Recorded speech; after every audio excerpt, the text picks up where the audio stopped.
Hi, I'm Elle. My pronouns are she, they. Hi, I'm Mel. My pronouns are they, them. You're watching Let's Talk About X, where we have frank discussions that lead to meaningful change.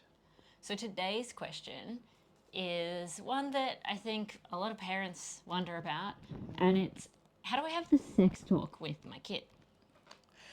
The short answer is don't have a sex talk.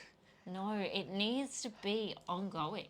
There shouldn't be one sex talk. I know when we grew up, there was this idea that at some point your parents would sit you down and they'd talk about the birds and the bees.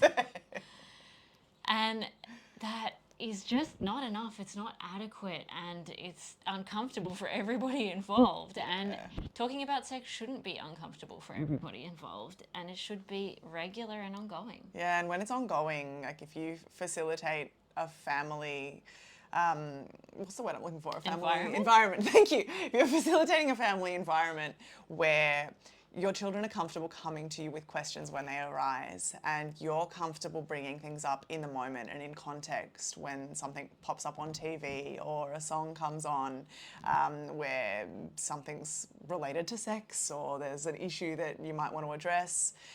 Yeah, or something happened or something is likely to happen. Yeah. That's what we want. Yeah, that facilitates much more learning and growth and ongoing back and forth conversation. Yeah, and as teachers, we know that young people learn best when things are taught in context, and that's why you want to be having these discussions when they come up. Yes. When you see something that makes you think, oh, actually, we need to talk about this. And the other thing that I think we want to get across is that sometimes you do need to delay those conversations, just like we would in a classroom sometimes when something comes up and we can't deal with it in the moment. Maybe we've reacted emotionally and we need a chance to get our heads around it, or we're just not sure what to say. It's okay to buy yourself some time and come back to it, because it's still being done in context. It's still being done in regards to that moment that happened yesterday. Yeah. If you're personally triggered by a question or just like, oh my God, I didn't think this question would come yet. I'm not ready for this. It's so okay to say to your kid or your children, thanks for asking that.